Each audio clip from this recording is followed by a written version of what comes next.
Want an easy way to add more sensory experiences to your menu? Here's an idea. Sugar Foods Crunchy Toppings. It's simple. Sprinkle them on your salads, burgers, bowls, and whatever else you fancy. And just like that, you've elevated the dish. From crunchy jalapenos, fried onions, crunchy dillies, wontons, tortilla strips, to classic crouton crumbles and more. These flavor-packed Crispies could be your menu's next superpower. So get crunching. Check out the full lineup at sugarfoods.com.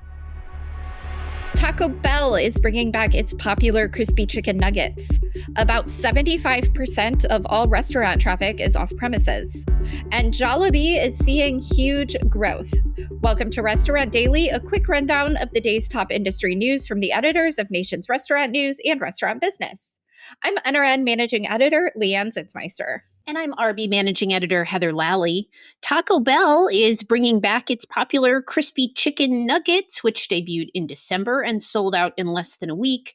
The nuggets return April 24th and, according to the company, mark a first step toward making crispy chicken a long-term menu staple by 2026. The return is driven by demand, as nearly 1 in 6 orders included the nuggets when they debuted. 75% of all restaurant traffic is off-premises, including takeout, delivery, and drive-thru, according to the National Restaurant Association's 2025 report on off-premises trends. And what do consumers want from off-premises? They want speed, value deals, and better packaging. Not surprisingly, the demand for off-premises options is being driven by younger diners. 2/3 of Gen Z and millennial consumers said takeout is essential to their lifestyle, and nearly 6 in 10 said they use takeout and drive-thru at least once a week. Operators in both limited service and full service surveyed for the report said they expect curbside service to grow in popularity, as well as designated areas within restaurants for takeout pickup. Keep your eye on Jollibee. The Philippines-based chain initially broke into the U.S. market in the late 1990s, but struggled to expand. In 2005, the company brought in a team, including 9 of its best general managers, to turn things around. In 2019, it hired Beth De La Cruz as its president of North America, who was tasked with expanding the system. And last year, Jollibee grew to more than 100 locations, while sales jumped by nearly 17%. What's more is its average unit volumes are $4.2 million, giving the company license to grow more stores. Jollibee recently launched a franchising program in the U.S. to do that and is targeting $1 billion in North American sales by 2028.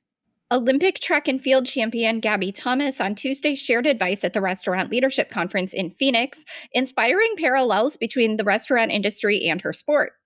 Thomas is no stranger to restaurants, having worked at Hardee's and McDonald's in high school, but even as an Olympian and a neurobiologist, her wisdom was relevant to the RLC crowd.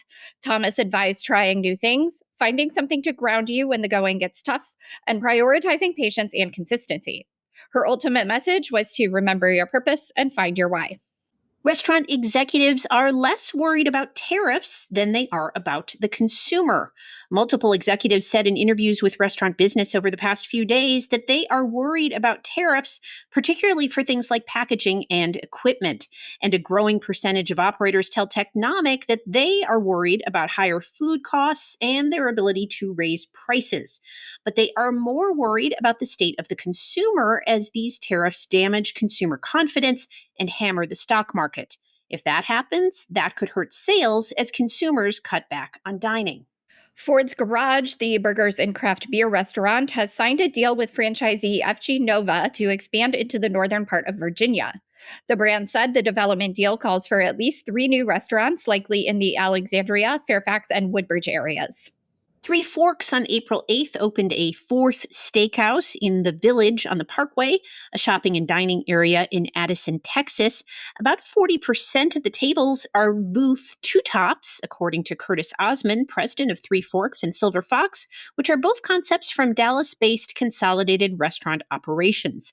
Osmond said the company used data from OpenTable that indicated 2 tops were increasingly popular. Dining is also available in the bar area. Three Forks has units in Austin and Frisco, Texas, and Jacksonville, Florida. Has cannabis culture finally gone mainstream? It's an unscientific tally, but it appears more restaurant chains than ever before are offering up 420 specials. This year, the annual unofficial day of marijuana celebration falls on Easter, but that is not stopping chains like Velvet Taco, Buffalo Wild Wings, Magnolia Bakery, and many more from jumping on the 420 bandwagon with deals and special menu items. And that will do it for today's edition of Restaurant Daily. I'm Heather Lally. And I'm Leanne Zinsmeister. Have a great day. Thank you for listening to today's episode of Restaurant Daily. Rate us on Apple Podcasts, Spotify, and subscribe. Want an easy way to add contrast to your menu? Add Sugar Foods crunchy toppings to your salads, burgers, bowls, and more. From crispy onions and crunchy jalapenos to wontons and then some. These toppings could be your new superpower. Check out the full lineup at sugarfoods.com.